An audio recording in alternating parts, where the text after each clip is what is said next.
আমি একটা কথা কইতাম চাই তুমি আমতলি জানা যাও বাবা হুমকি বাইক বেচা আমার মোবাইল কিনুম আমি ওঠ বেটা হাসিল তারা বেটা এনো বেটা এত মানুষ রাইছে পুলিশ রাইছে তুই বেটা তার সামনে কথা কইতেছ। দিনের পর দিন যাচ্ছে কি হলো শুরু আলবাল না বকে চলো আজকে আর খেলাটা করি শুরু। তোর কি হইছে আমাকে এইটা বুঝা তুই একজনের বাড়ি পূজা চলতেছে পূজাটা নষ্ট করতে এসে করে হ্যাঁ भाई यहाँ पे क्या हो रहा है भाई यहाँ पे क्या हो रहा है भाई ये कहाँ फंस गया भाई मैं তুই একজনের বাড়ি পূজা চলতেছে পূজাটা নষ্ট করতে এসে করে জঙ্গলের মধ্যে পূজা পূজা কি মানুষে করতেছে না ভূতে? তুই মদ খেয়ে নিজে তোর হুশই নাই তুই একজনের বাড়িতে পূজার ভিতরে আইছ তোর জুতোই নাই। তুমি বুঝাইতে চাইতাছো ওই ব্যক্তিটা মদ খেয়ে রয়েছে ওই ব্যক্তির হুশ নাই কিন্তু তুমি আমরা বুঝাইতে চাইতাছো তুমি নেশা কোনো কিছু খাইছো না তুমি একদম সুস্থ আছো তাহলে এটা কও যে জঙ্গলের মধ্যে তুমি পূজা কই দেখছো? হে বাইক লিয়ে আইছে ওই দেন বাড়ির ভিতরে পূজা চলতেছে আমার বাড়ি বগতদার বাড়ি। মদ খাওয়া ব্যক্তি যে জায়গায় আছে ওইখান থেকে পূজা বাড়ি কমপক্ষে 50 থেকে 100 মিটার দূরে।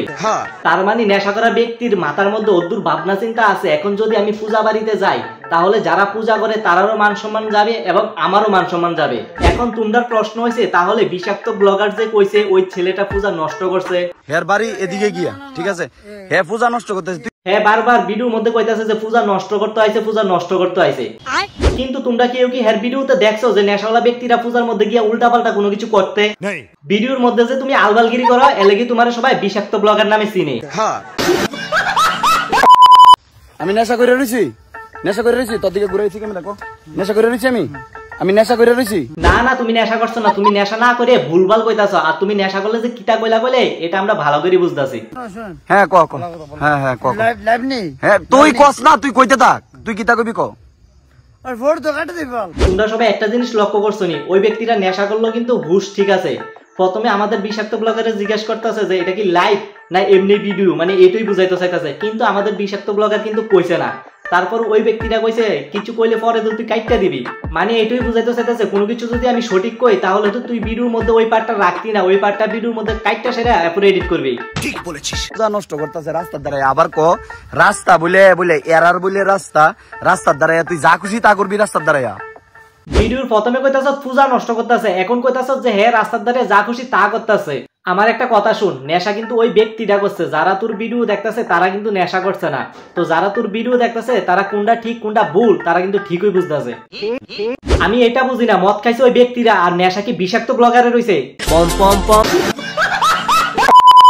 রাস্তার ধারে তুই যা খুশি তা করবি না না শেষ বলতে শেষ কেমনে হইব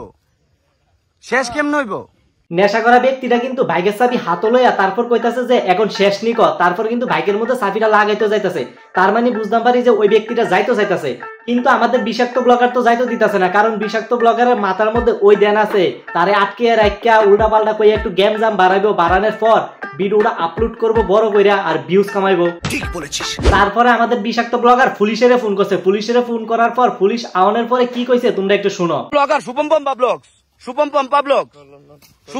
ব্লগস ভাই কেউ তার বাড়িতে গিয়া দেখেও তো তার আধার কার্ডে কি নাম আমার থেকে তো মনে হইতেছে আধার কার্ডও তার নাম বিষাক্ত ব্লগার। আমরা প্রথম থেকে দেখাইছি যে নেশা করা ব্যক্তিরা কিন্তু বাইকের কাছে দাঁড়ায় আসলো তারপরে ভিডিওটা কাট করার পরে যখন পুলিশ আইছে তখন দেখতেছি যে ওই ব্যক্তিরা জঙ্গলে পড়ে রয়েছে তার মানে আমরা বুঝতাম পারি নেশা করা ব্যক্তিরার সাথে কিছু না কিছু করা হয়েছে। পুলিশ আসার পর নেশা করা ব্যক্তিরা কইতাছে স্যার আমারে ফালাই দিছে কিন্তু তার কথা তো কেউ বিশ্বাস করতো না কারণ তে নেশা করে রয়েছে। ঠিক বলেছিস। আমাদের বিষাক্ত ব্লগার সুন্দর করে ভিডিও করছে ভিডিও এডিট করছে এডিট করে ভিডিও ছাড়ছে এই যে ভিডিও ছাড়ছে এটার মধ্যে কোনো অসুবিধা নাই কিন্তু কেউ যদি ভিডিও দেখে কমেন্ট বক্সে গালি দেয় বা ভিডিও শেয়ার করে তখন তার অসুবিধা হয়ে যায়। তার এই ভিডিওটা দেখার পরে নানুদা যখন শেয়ার দেয় তখন নানুদারে কল করে হুমকি দেয়। আমি একটা কথা কইতাম চাই তুমি আমতলি জানা যাও ভাই তুই হুমকি দেওয়ার আর মানুষ পাইছ না ভাগ্যবালা কলে হুমকি দিছ সামনে আসলি না সামনে থাকলে বুঝতে পারলি গেলে কারে হুমকি দিছ ভিডিওটা কিটা শেয়ার করছো। তোমার উদ্দেশ্যে আমি একটা কথা কইতে চাই মনে হয় মদ না খাইও তোমার নেশা হয়ে গেছে তুমি হালকা মতো শুয়ে পড়ো। পম পম পম বন্ধুগণ আজকের ভিডিওটা এই পর্যন্ত ভিডিও ভালো লাগলে একটা শেয়ার আর পেজটা ফলো করো। আচ্ছা ঠিক আছে দেখা হবে পরবর্তী একটা নতুন ভিডিওর সাথে ততক্ষণ পর্যন্ত সবাই ভালো থেকো।